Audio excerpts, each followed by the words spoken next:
Chapter 11. The Universal Form. Text 54. Bhaktya tvanannaya shakya ahamevang vidorjuna gyātung drashtung ca tattvena bhaveshtung ca parantapa. My dear Arjuna, only by undivided devotional service can I be understood as I am, standing before you, and can thus be seen directly. Only in this way can you enter into the mysteries of my understanding. Purport. Krishna can be understood only by the process of undivided devotional service. He explicitly explains this in this verse so that unauthorized commentators who try to understand Bhagavad-gita by the speculative process will know that they are simply wasting their time. No one can understand Krishna or how he came from parents in a four-handed form and at once changed himself into a two-handed form. These things are very difficult to understand by study of the Vedas or by philosophical speculation. Therefore, it is clearly stated here that no one can see him or enter into understanding of these matters. Those who, however, are very experienced students of Vedic literature can learn about him from the Vedic literature in so many ways. There are so many rules and regulations, and if one at all wants to understand Krishna, he must follow the regulative principles described in the authoritative literature.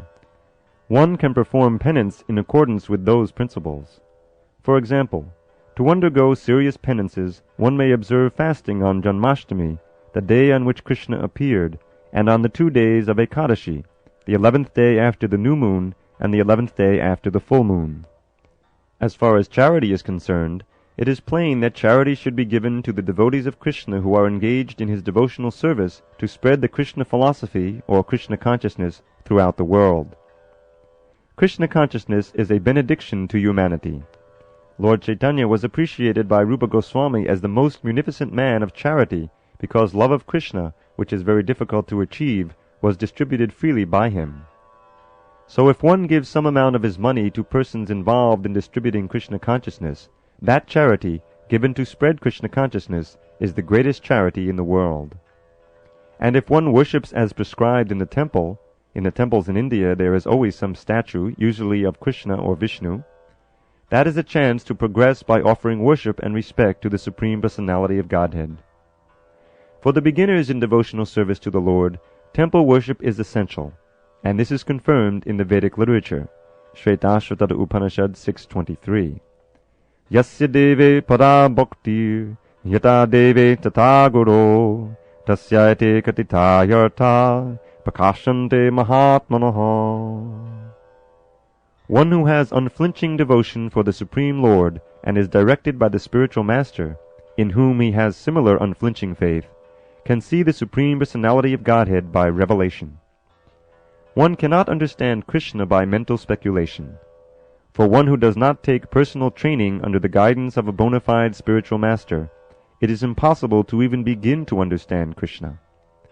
The word tu is specifically used here to indicate that no other process can be used, can be recommended, or can be successful in understanding Krishna.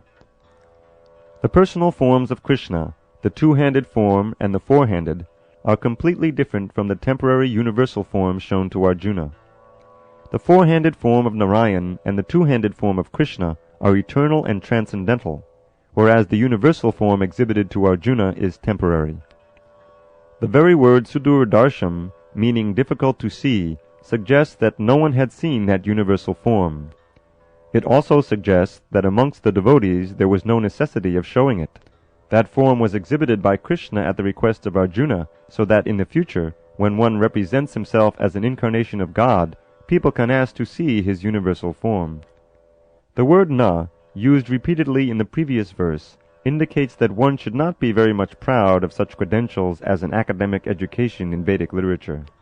One must take to the devotional service of Krishna. Only then can one attempt to write commentaries on Bhagavad-gita. Krishna changes from the universal form to the four-handed form of Narayan, and then to his own natural form of two hands. This indicates that the four-handed forms and the other forms mentioned in Vedic literature are all emanations of the original two-handed Krishna. He is the origin of all emanations. Krishna is distinct even from these forms, what to speak of the impersonal conception.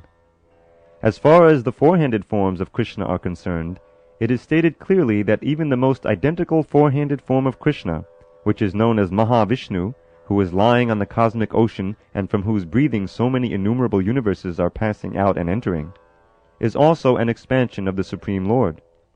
As stated in the Brahma Samhita 5.48, Yasyaika nishvasita kalamathavalambhya jivanti loma vilaja jagadandhanata Vishnu mahansahi yasya kala vishesho govindhamadi purusham tamaham bhajami. The Mahavishnu, into whom all the innumerable universes enter and from whom they come forth again simply by his breathing process, is a plenary expansion of Krishna. Therefore I worship Govinda, Krishna, the cause of all causes. Therefore one should conclusively worship the personal form of Krishna as the Supreme Personality of Godhead who has eternal bliss and knowledge. He is the source of all forms of Vishnu. He is the source of all forms of incarnation, and he is the original Supreme Personality as confirmed in Bhagavad-gita. In the Vedic literature, Gopal Tapani Upanishad 1.1, the following statement appears. Satchidananda Rupaya Krishnaya Krishtakarine Namo Vedanta Vejaya Gurave Buddhi Sakshine. I offer my respectful obeisances unto Krishna, who has a transcendental form of bliss, eternity, and knowledge. I offer my respect to him because understanding him means understanding the Vedas, and he is therefore the supreme spiritual master. Then it is said, Krishno vai paramam daivatam. Krishna is the Supreme Personality of Godhead. Gopal Tapani 1.3. Eko vashi sarvaga Krishna ija. That one, Krishna, is the Supreme Personality of Godhead, and he is worshipable. Eko pisan bahodayo vabhati. Krishna is one, but he is manifested in unlimited forms and expanded incarnations. Gopal Tapani 1.21. The Brahma Samhita 5.1 says, Ishwarak Parama Krishna Satchidananda Vigraha Anadiradi Govinda Sarvakarana Karanam. The Supreme Personality of Godhead is Krishna, who has a body of eternity, knowledge, and bliss. He has no beginning, for he is the beginning of everything. He is the cause of all causes. Elsewhere it is said, Yatravatirnam Krishnakyam Param Brahma Narakriti. The Supreme Absolute Truth is a person. His name is Krishna, and he sometimes descends on this earth. Similarly, in the Srimad Bhagavatam we find a description of all kinds of incarnations of the Supreme Personality of Godhead, and in this list the name of Krishna also appears. But then it is said that this Krishna is not an incarnation of God, but is the original Supreme Personality of Godhead himself. Ete changsa kalapungsa Krishnastu Bhagavan Swayam. Similarly, in Bhagavad-gita the Lord says, Mattak padatanang nanyat. There is nothing superior to my form as the personality of Godhead, Krishna. He also says elsewhere in Bhagavad-gita, Aham adirhi devanam. I am the origin of all the demigods. And after understanding Bhagavad-gita from Krishna, Arjuna also confirms this in the following words, Param Brahma Param Dhama Pavitram Paramam Bhavan. I now fully understand that you are the Supreme Personality of Godhead, the Absolute Truth, and that you are the refuge of everything. Therefore, the universal form which Krishna showed to Arjuna is not the original form of God. The original is the Krishna form. The universal form, with its thousands and thousands of heads and hands, is manifest just to draw the attention of those who have no love for God. It is not God's original form. The universal form is not attractive for pure devotees who are in love with the Lord in different transcendental relationships. The Supreme Godhead exchanges transcendental love in his original form of Krishna. Therefore, to Arjuna, who was so intimately related with Krishna in friendship, this form of the universal manifestation was not pleasing. Rather, it was fearful. Arjuna, who was a constant companion of Krishna's, must have had transcendental eyes. He was not an ordinary man. Therefore, he was not captivated by the universal form. This form may seem wonderful to persons who are involved in elevating themselves by fruitive activities, but to persons who are engaged in devotional service, the two-handed form of Krishna is the most dear.